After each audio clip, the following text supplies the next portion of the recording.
Hi, this is Kay Brown with the Family Collective. In today's segment, we will be discussing ways to stay connected with your children in the new year and strategies to overcome Christmas break boredom. Many of us have had the opportunity to spend an extended amount of time with our children over the past several weeks, whether it be the Thanksgiving holiday, the Christmas holiday, and now as we are at the dawn of a new year, many of us are going to be faced with the challenge of having to return back to work. Over the past several weeks, our children and our families have become accustomed to us, many of us being at home, spending that extra time together, just enjoying one another's company in the leisure of not having anything particular to do or any place in particular to go. But now that we're in a new year, many of us are going to be facing the challenges on just how to overcome the disconnectivity that often follows the wonderful time of bonding that we've spent over the holiday season. In today's segment, I want to discuss with you ways to stay connected with your children in the aftermath of the Christmas holiday. We want to also talk about ways to overcome boredom and ways to maintain that connectivity and that bond.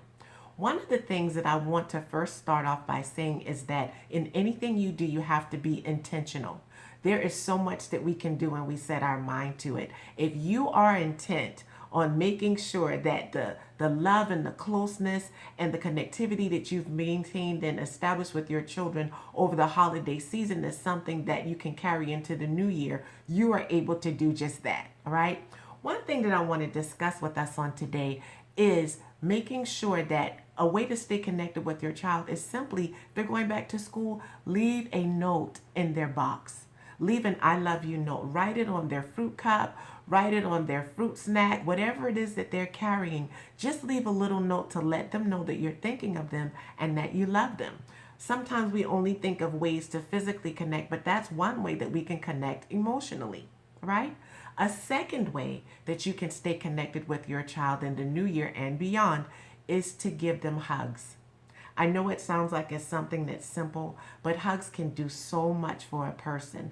It's not only connecting with the person physically, but it is also connecting with them emotionally. Additionally, you're also releasing endorphins, those neurotransmitters on the inside that make a person feel so good. And it's not only that they're experiencing your physical touch, but they are also experiencing the warmth of your embrace.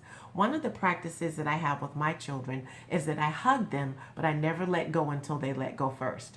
That way, I'm ensuring that I'm connecting with them, not only physically, but on any other level that they may need to draw from me so that they can take that with them throughout their day.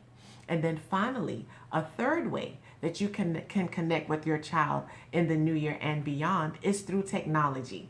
All of us have found various ways, even in doing this video, all of us have found various ways to connect with one another, whether it be our work partners or our other family members. How about with your children doing something creative like a YouTube video? If your babies have gotten used to you being home during nap time and reading them stories, why don't you record their favorite story and have either the babysitter or their teacher or someone share it with them throughout their day? That is a way, especially with younger children, that you can connect with them to let them see your face, hear your voice, and know that everything's going to be okay. Even with your children that are away at college, you can make a spontaneous video. You can share with them one of your favorite memories with them, or even share with them a story from your childhood. There are so many ways that we could stay connected with our children in the new year and beyond, that if we're just creative and intentional and thinking about it, we can come up with things that not only last for a moment, but that last for a lifetime.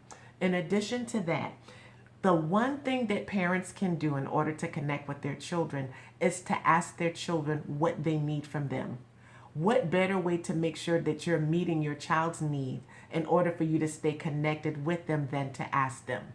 They may come up with a craft, they may come up with an idea, they may come up with an activity as a way that the two of you can establish and maintain the bond during the holidays that, again, not only lasts for a moment, but that can last a lifetime.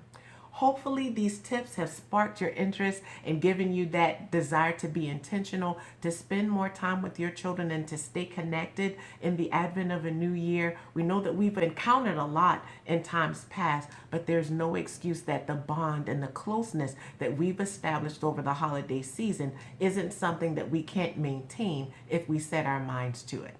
Hopefully these tips and these strategies are something that are being a blessing to you and your family. We at the Family Collective are a community of faith-filled believers and professionals who want to do nothing more than to help establish and maintain the gift that God has given us through family. So if these videos and these blogs and all of these articles on our website are being a blessing to you, drop a comment in the section below to let us know how it's being a blessing to you and what else we can do to help. Be sure to stay connected on our website, which is thefamilycollective.co. We look forward to seeing you next time. God bless and have a great day.